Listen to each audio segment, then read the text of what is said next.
आदाब नमस्कार सत श्री अकाल सारे दोस्तों ਨੂੰ ਜੀ ਮੈਂ ਤੁਹਾਡਾ ਆਪਣਾ ਅਮਨ ਆਸਟ੍ਰੇਲੀਆ ਤੋਂ ਹਾਜ਼ਰ ਹਾਂ ਜੀ ਜਪਜੀ ਸਾਹਿਬ ਦੀ ਵਿਆਖਿਆ ਦੀ ਵੀਡੀਓ ਨੰਬਰ 2 ਲੈ ਕੇ ਜੀ। ਇਸ ਤੋਂ ਪਹਿਲਾਂ ਅਸੀਂ ਵੀਡੀਓ ਨੰਬਰ 1 ਦੇ ਵਿੱਚ ਗੱਲ ਕਰ ਚੁੱਕੇ ਹਾਂ ਜੀ ਏਕੇ ਦੇ ਉੱਤੇ, ਜੋ ਕਿ ਗੁਰੂ ਨਾਨਕ ਸਾਹਿਬ ਨੇ ਸਾਨੂੰ ਮੂਲ ਮੰਤਰ ਦੇ ਵਿੱਚ ਮੈਥਮੈਟੀਕਲ ਫਾਰਮ ਦੇ ਵਿੱਚ ਦਿੱਤਾ ਸੀ ਜੀ। ਅਗਰ ਕਿਸੇ ਵੀਰ ਭੈਣ ਨੇ ਉਹ ਵੀਡੀਓ ਨਹੀਂ ਦੇਖੀ ਤਾਂ ਅਮਨ ਆਸਟ੍ਰੇਲੀਆ ਨਾਮ ਦੇ YouTube ਚੈਨਲ ਦੇ ਉੱਤੇ ਜਾ ਕੇ ਜੀ उस वीडियो ਨੂੰ सर्च करके देख सकते हैं जी। चलो जी हुण आपां शुरू करते हैं वीडियो नंबर 2, जिस विच अज असीं गल करांगे ओंकार दे बारे। तुहाडी स्क्रीन ते आ रहा होएगा जी ओंकार जो सिंबल है ऊड़े दे नाल पाया है सच्चे पातशाह ने। तो उस तो बाद आपां गल करांगे ओंग दी, फिर ओंकार दी ते एकंकार दी। दोस्तों गुरु नानक साहब ने ऊड़े अखर दे नाल जो है वो मूल मंत्र दे विच ओंकार नूं रिप्रजेंट कीता है जी। तो ਆਪਾਂ इस दे बारे जानने की कोशिश करांगे। मैं अपनी थोड़ी मत के मुताबिक आप जी दे नाल अपने विचारों की सांझ पावांगा। बेशक ये विच कोई भी डाउट नहीं है कि गुरु नानक सच्चे पातशाह नूं समझना किसी दे वस की गल नहीं जी, पर फिर भी असी उन्हां दे अदब ते सत्कार दे विच ते अकाल पुरख परमात्मा तो रहमतां बख्शिशां लैण दे लई जी असी उन्हां दी दित्ती होई गुरबाणी नूं समझदे हां, पढ़दे हां, सत्कारदे हां जी। तो चलो जी शुरू करते हैं। तो आप पहली वीडियो जिवें जिक्र कर चुके हैं कि ओम जो शब्द है यह वेदां दे विच अकाल पुरख परमात्मा लई वरत्या गया, ब्रह्म लई वरत्या गया, पर समय दे नाल नाल अज्ञानतावश जोगियां ने, पंडितां ने उस दे अर्थ ने जी वो तीन देवते कर ले जी, जिवें कि तुसीं अपनी स्क्रीन ते देख ही रहे होंगे। तो बेसिकली है तो यह गुण ने, रजोगुण, सतोगुण, तमोगुण, लेकिन इन्हों करैक्टर दे दिते गए जी गलती दे नाल कह लो, अज्ञानतावश कह लो। सो पुराणा दे विच करैक्टर दिते गए सी असल दे विच। ते जिवें कि तुसीं देख रहे हो ओम, मैं इस नूं स्क्रीन दे उत्ते 3 अखर दे नाल सिंबलाइज कीता ताकि थोड़ा जिहा आपां समझण दे विच सानूं आसानी हो सके, क्योंकि ओम दी जो शेप है, शक्ल है, वो 3 वर्गी आ। तो 3 दे जिवें 3 दियां तुसीं देख सकते हो कि 3 कुंडियां बणीਆਂ होईਆਂ ने जी। जिहड़ी पहली उत्ते दी टॉप दी कुंडी है जां लैग कह लो, यह सतोगुण है जी, मिडल वाली रजोगुण है, तो थल्ले वाली तमोगुण है। तो जो बाय मिसटेक अज्ञानतावश उन्होंने इन्हां दे गुणां नूं जो करैक्टर दिते सी तो उही साडे जहन दे विच हुण घर कर गए ने। ब्रह्मा विष्णु महेश वो भी मैं नाल इस नूं मैंशन करन दी कोशिश की ताकि इस नूं असीं समझ सकीए जी। तो जो गुरु नानक साहब सिद्ध जोगियां दे नाल जां पंडितां दे नाल गल करदे ने ओम दे विषय दे उत्ते, क्योंकि ओम अकाल पुरख परमात्मा नूं रिप्रजेंट करदा है वेदां दे विच, तां बड़ी एक कॉमन सेंस वाली गल है कि जो जो पंडित ने जां ओह योगी ने वो अपने पुराने जो वेद ने उन्हां दे रैफरेंस दे नाल गल करते हैं उस बेस ते। तो गुरु नानक साहब उन्हां दा ही उन्हां दे धर्म ग्रंथां दा ही रैफरेंस उन्हां नूं दिंदे ने। गुरु नानक साहब जानते हैं कि ओम एक अकाल पुरख परमात्मा लई वरत्या जाने वाला अखर सीगा, इन्हां ने बना लए ने 3। सो इस गल की सुधाई दे लई गुरु नानक साहब उन्हां दे नाल चर्चा करते हैं। तो तुहाडी स्क्रीन दे उत्ते श्रीमद भगवत गीता का 8वें अध्याय का 13वां श्लोक आ रहा होएगा। इहदे उत्ते विच कृष्ण जी महाराज अर्जुन नूं समझाते हैं कि ओम की चीज़ है। ओम इत एक अक्षरम ब्रह्म, ओम जो है ब्रह्म रूप नूं रिप्रजेंट करदा ते एक है ते अक्षर है। एक है मतलब कि इहदी आइडेंटिटी एक है, ते अक्षर मतलब ना शर होने वाला, ना खत्म होने वाला। इनू पंजाबी च असीं अखर कहने आ जो खरदा नहीं। गुरु नानक साहब जो ने वो वेदां नूं ते होर धर्म ग्रंथां नूं बहुत बेहतरीन तरीके दे नाल स्टडी कर चुके ने, तां ही तां वो मुसलमानां दे नाल कुरान दे उत्ते भी गल करदे ने और पंडितां दे नाल पुरातन वेदां दे नाल आधार दे उत्ते, उपनिषदां दे आधार दे उत्ते गल करदे ने। ते हुण इत्थे जो गल हो रही है तां उहदे विच ही गुरु नानक साहब उन्हां नूं कहंदे ने कि देखो भाई इत्थे कृष्ण जी तां जां वेदां दे विच तां एक अकाल पुरख दी गल कीती है जिहनूं ओम नाल रिप्रजेंट कीता है, तुसीं ये 3 किद्दां बना ले। सो हजूर ये कहते हैं कि तुसी जो अज्ञानता दे वश बेसिक कनसैप्ट तो ही उल्ट हो गए हो। हुण जोगियां नूं इस गल का कोई जवाब नहीं आ रहा, पंडित जो बड़े बड़े विद्वान ने उन्होंने जवाब नहीं आ रहा, क्योंकि वो तो 3 मन्नी बैठे ने। ਤਾਂ ਗੁਰੂ ਨਾਨਕ ਉਹਨਾਂ ਨੂੰ ਉਸ ਦੇ ਵਿੱਚ ਸੁਧਾਰ ਕਰਦੇ ਨੇ, ਉਹਨਾਂ ਦੀ ਜੋ ਮਿਸਟੇਕ ਹੋ ਗਈ ਆ ਉਸ ਦੇ ਵਿੱਚ ਸੁਧਾਰ ਕਰਕੇ ਉਹਨਾਂ ਨੂੰ ਕਹਿੰਦੇ ਨੇ ਕਿ ਇਹ ਤਿੰਨ ਨਹੀਂ ਇੱਕ ਆ। ਦੋਸਤੋ ਫਿਰ ਗੁਰੂ ਨਾਨਕ ਸਾਹਿਬ ਉਹਨਾਂ ਨੂੰ ਗਿਆਨ ਦੇ ਨਾਲ ਉਹਨਾਂ ਦੀ ਸੋਚ ਦਾ ਸੁਧਾਰ ਤਾਂ ਕਰਦੇ ਹੀ ਕਰਦੇ ਨੇ, ਕਿਉਂਕਿ ਉਹਨਾਂ ਦੀ ਮੱਤ ਆ ਜਿਹੜੀ ਉਹ ਤਾਂ ਤਿੰਨ ਘੜੀ ਬੈਠੀ ਆ ਅਕਾਲ ਪੁਰਖ ਪ੍ਰਮਾਤਮਾ ਦੇ ਰੂਪ। ਪਰ ਗੁਰੂ ਨਾਨਕ ਸਾਹਿਬ ਨੇ ਜਿਹੜੇ ਉਹ ਗਿਆਨ ਦੇ ਕੇ ਤਾਂ ਸੁਧਾਰ ਕਰ ਦਿੰਦੇ ਨੇ, ਸਮਝਾ ਦਿੰਦੇ ਨੇ ਉਹਨਾਂ ਨੂੰ ਗੱਲ ਕਿ ਭਾਈ ਇਹ ਇੱਕ ਆ। ਲੇਕਿਨ ਜਿਹੜੀ ਆਉਣ ਵਾਲੀਆਂ ਨਸਲਾਂ ਨੇ ਉਹਨਾਂ ਨੂੰ ਵੀ ਗੁਰੂ ਨਾਨਕ ਸਾਹਿਬ ਨੇ ਜੋ ਇੱਕ ਇਸ਼ਾਰਾ ਦੇਣਾ ਹੈ, ਉਹ ਇਸ਼ਾਰੇ ਦੇ ਲਈ ਫਿਰ ਸਿੰਬਲ ਦਾ ਪ੍ਰਯੋਗ ਜਿਵੇਂ ਪਹਿਲਾਂ ਵੇਦਾਂ ਦੇ ਵਿੱਚ ਕੀਤਾ ਸੀ ਓਮ ਦਾ ਪ੍ਰਯੋਗ, ਤਾਂ ਹੁਣ ਇੱਕ ਨਵੇਂ ਸਿੰਬਲ ਦੀ ਜ਼ਰੂਰਤ ਪਈ, ਕਿਉਂਕਿ ਜੋ ਓਮ ਵਾਲਾ ਸਿੰਬਲ ਸੀ ਉਹਨੂੰ ਤਾਂ ਜੋਗੀਆਂ ਨੇ ਤੇ ਪੰਡਤਾਂ ਨੇ ਜੋ ਸੀ ਮੈਨੂਪਲੇਟ ਕਰਕੇ ਤਿੰਨ ਦੇਵਤੇ ਬਣਾ ਲਏ ਸੀ। ਹੁਣ ਨਵੇਂ ਸਿੰਬਲ ਦੀ ਜ਼ਰੂਰਤ ਸੀ ਜੋ ਕਿ ਇਸ ਓਮ ਨੂੰ ਹੀ ਹੋਰ ਕਲੀਅਰ ਤਰੀਕੇ ਨਾਲ ਡਿਫਾਈਨ ਕਰ ਸਕੇ ਆਉਣ ਵਾਲੀ ਨਸਲ ਨੂੰ। ਤਾਂ ਫਿਰ ਗੁਰੂ ਨਾਨਕ ਸਾਹਿਬ ਨੇ ਕੀ ਕੀਤਾ, ਉਸ ਓਮ ਦੇ ਜੋ ਜਿਹੜਾ ਤਿੰਨ ਵਾਲੀ ਸ਼ੇਪ 'ਚ ਆਪਾਂ ਦੇਖਿਆ ਹੀ ਆ ਪਹਿਲਾਂ, ਉਹਦੀ ਜੋ ਸਭ ਤੋਂ ਥੱਲੇ ਵਾਲੀ ਲੱਤ ਸੀਗੀ ਜਿਹਨੂੰ ਕੁੰਡੀ ਕਹਿ ਲਓ, ਉਹਨੂੰ ਗੁਰੂ ਨਾਨਕ ਸਾਹਿਬ ਨੇ ਉੱਤੇ ਚੱਕ ਕੇ ਊੜਾ ਬਣਾਇਆ, ਹੋਰ ਲੰਬਾ ਖਿੱਚ ਕੇ ਗੁਰੂ ਨਾਨਕ ਸਾਹਿਬ ਨੇ ਇਹਨੂੰ ਕਾਰ ਬਣਾ ਦਿੱਤਾ। ਇਹਦੇ ਨਾਲ ਨਾ ਜੋ ਮੈਨੀਪੂਲੇਸ਼ਨਾਂ ਹੋ ਚੁੱਕੀਆਂ ਸੀ ਉਹਦੇ 'ਚ ਸੁਧਾਰ ਹੁੰਦਾ ਸੀ। ਉਹ ਕਿਵੇਂ, ਹੁਣ ਦੇਖੋ ਜਿਵੇਂ ਆਹ ਸਿੰਬਲ ਆ, ਇਹਦੀਆਂ ਜਿਹੜਾ ਉਹ ਤਿੰਨ ਰਜੋਗੁਣ ਸਤੋਗੁਣ ਤਮੋਗੁਣ ਸੀ, ਊੜਾ ਬਣਾਉਣ ਦੇ ਨਾਲ ਥੱਲੇ ਉਹ ਬੰਦ ਹੋ ਗਿਆ ਮੂੰਹ। ਹੁਣ ਉਹ ਬੰਦ ਇਸ਼ਾਰਾ ਕਰ ਰਿਹਾ ਕਿ ਰਜੋਗੁਣ ਸਤੋਗੁਣ ਤਮੋਗੁਣ ਇਹ ਬੰਧਨ ਦਾ ਕਾਰਨ ਹੈ, ਬੰਦੇ ਨੂੰ ਬੰਨ੍ਹਦੇ ਨੇ ਜਨਮ ਮਰਨ ਚੱਕਰ 'ਚ। ਤੇ ਜਿਹੜਾ ਕਾਰ ਆ ਉਹ ਅਕਾਲ ਪੁਰਖ ਵੱਲ ਇਸ਼ਾਰਾ ਹੈ ਕਿ ਕਾਰ ਆ ਜਿਹੜਾ ਬੰਧਨ ਤੋਂ ਮੁਕਤ ਆ, ਆਜ਼ਾਦ ਆ। ਜਿਹੜੇ ਤਿੰਨ ਨੇ ਥੱਲੇ, ਇਹ ਰਜੋਗੁਣ ਸਤੋਗੁਣ ਤਮੋਗੁਣ, ਇਹ ਬੰਧਨ 'ਚ ਨੇ, ਇਹ ਆਜ਼ਾਦ ਨਹੀਂ ਹੈ। ਤੇ ਇਹਨਾਂ 'ਚ ਜਿਹੜਾ ਫਸੂਗਾ ਉਹ ਮੁਕਤ ਹੋ ਨਹੀਂ ਸਕਦਾ, ਉਹ ਬੰਧਨ 'ਚ ਹੀ ਫਸਿਆ ਰਹੂਗਾ।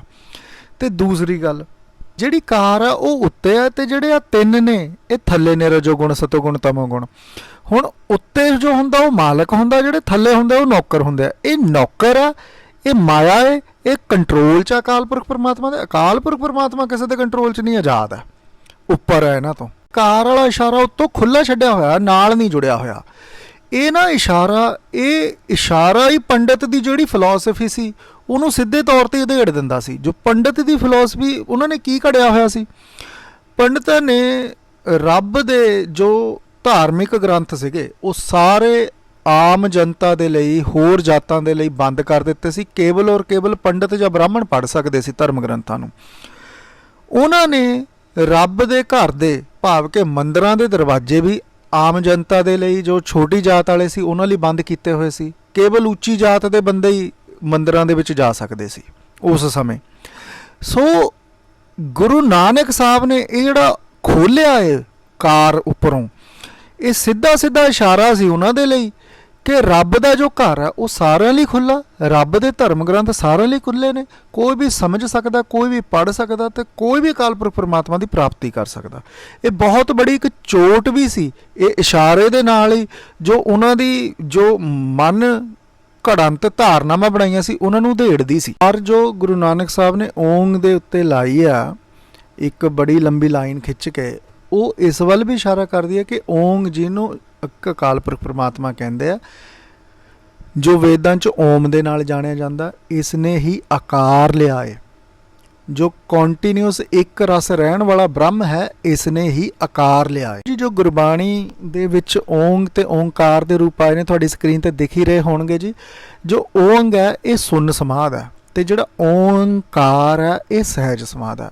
ਹੁਣ ਇਹ ਸਾਨੂੰ ਸੁੰਨ ਸਮਾਧ ਤੇ ਸਹਿਜ ਸਮਾਧ ਇਹ ਟਰਮੀਨੋਲੋਜੀ ਸਮਝਣੀ ਪੈਣੀ ਆ, ਕਿਉਂਕਿ ਗੁਰਬਾਣੀ ਦੇ ਵਿੱਚ ਜਦੋਂ ਅਸੀਂ ਇਸ ਟਰਮੀਨੋਲੋਜੀ ਨੂੰ ਸਮਝਾਂਗੇ ਤਾਂ ਸਾਨੂੰ ਸ਼ਬਦ ਸਮਝਣਾ ਆਸਾਨ ਹੋ ਜਾਣਾ। ਫਿਰ ਚਲੋ ਜੀ ਸ਼ੁਰੂ ਕਰਦੇ ਹਾਂ। ਦੇਖੋ ਜਿਹੜਾ ਓਂਗ ਹੈ ਇਹ ਸੁੰਨ ਸਮਾਧ ਹੈ। ਸੁੰਨ ਸਮਾਧ ਦਾ ਮਤਲਬ ਹੈ ਜੀ ਕਿ ਇੱਕ ਐਸੀ ਅਵਸਥਾ ਓਂਗ ਭਾਵ ਕਿ ਬ੍ਰਹਮ ਦੀ, ਜਿਸ ਵਿੱਚ ਹਲੇ ਸੁੰਨ ਹੈ। ਸੁੰਨ ਦਾ ਮਤਲਬ ਕੀ ਹੈ, ਕੋਈ ਫੁਰਨਾ ਨਹੀਂ ਹੈ।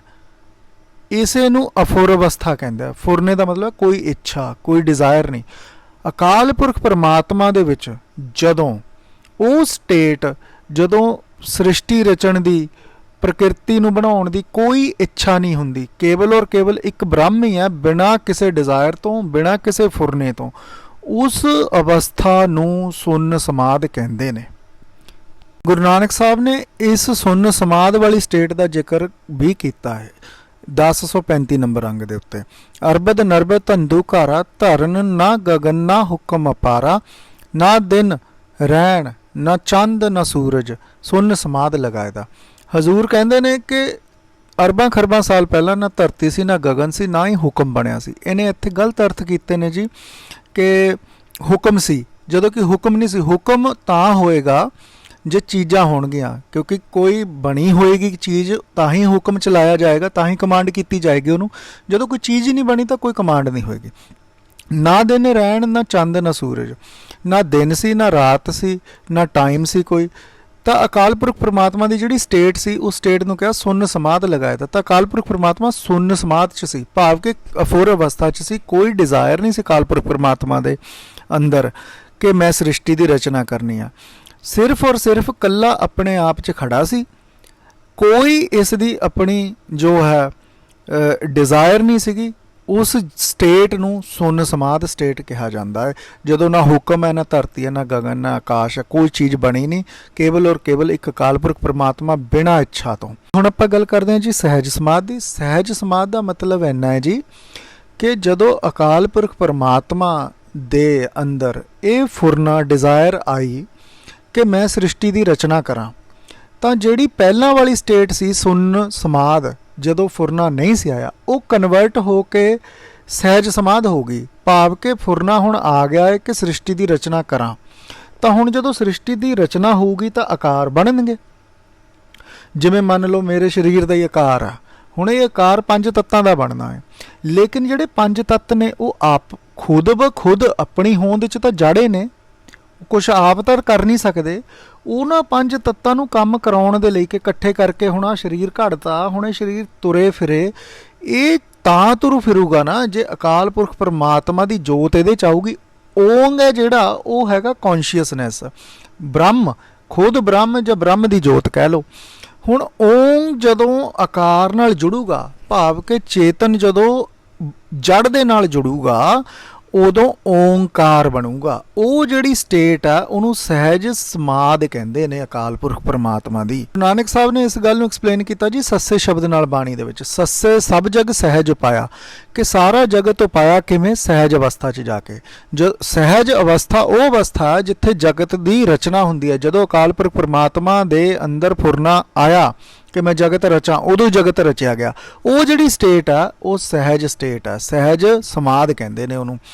ਸਹਿਜ ਦਾ ਮਤਲਬ ਹੁੰਦਾ ਗਿਆਨ ਵਾਲੀ ਸਟੇਟ, ਕਿਉਂਕਿ ਕੋਈ ਵੀ ਚੀਜ਼ ਦੀ ਤੁਸੀਂ ਰਚਨਾ ਕਰਨੀ ਆ, ਕੋਈ ਵੀ ਚੀਜ਼ ਬਣਾਉਣੀ ਆ, ਤਾਂ ਗਿਆਨ ਤੋਂ ਬਿਨਾਂ ਤਾਂ ਬਣਾਈ ਨਹੀਂ ਜਾ ਸਕਦੀ। ਗਿਆਨ ਹੋਣਾ ਚਾਹੀਦਾ ਉਸ ਗੱਲ ਦਾ ਵੀ ਮੈਂ ਬਣਾਉਣੀ ਕਿੱਦਾਂ ਹੈ, ਕਿਸ ਤਰੀਕੇ ਨਾਲ।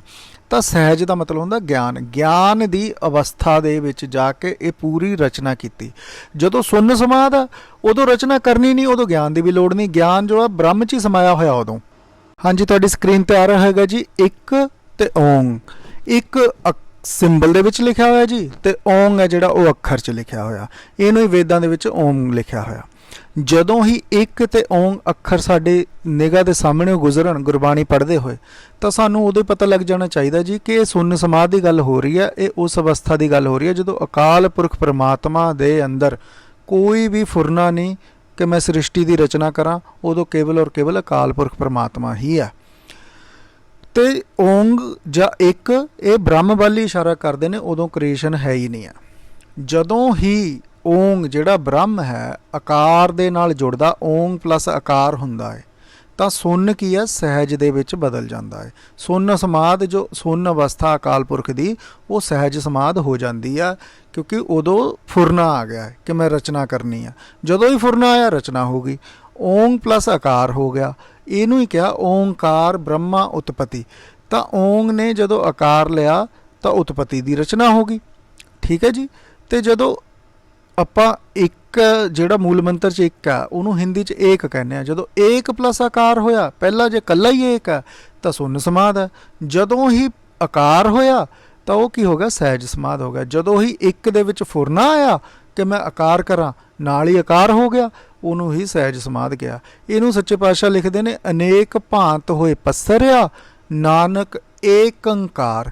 ਹੁਣ ਇਸ ਗੱਲ ਦਾ ਖਿਆਲ ਰੱਖਣਾ, ਹੁਣ ਪਸਤਰਿਆ ਤੋਂ ਕਲੀਅਰ ਹੋ ਗਿਆ ਕਿ ਸ੍ਰਿਸ਼ਟੀ ਦੀ ਰਚਨਾ ਹੋ ਗਈ। ਹੁਣ ਓਂਕਾਰ ਤੇ ਏਕੰਕਾਰ, ਇਹ ਸ਼ਬਦ ਜਦੋਂ ਸਾਡੇ ਨਿਗਾਹ ਚੋਂ ਗੁਜ਼ਰਨਗੇ ਗੁਰਬਾਣੀ ਪੜ੍ਹਦੇ ਹੋਏ, ਤਾਂ ਇਹ ਗੱਲ ਦਾ ਖਿਆਲ ਰੱਖਣਾ ਕਿ ਇਹ ਉਹ ਸਹਿਜ ਸਮਾਧ ਹੈ ਜਿਹਦੇ ਵਿੱਚ, ਉਹ ਸਟੇਟ ਹੈ ਜਿਹਦੇ ਵਿੱਚ ਬ੍ਰਹਮ ਵੀ ਹੈਗਾ ਹੈ ਤੇ ਕ੍ਰੀਏਸ਼ਨ ਵੀ ਹੈਗੀ ਆ।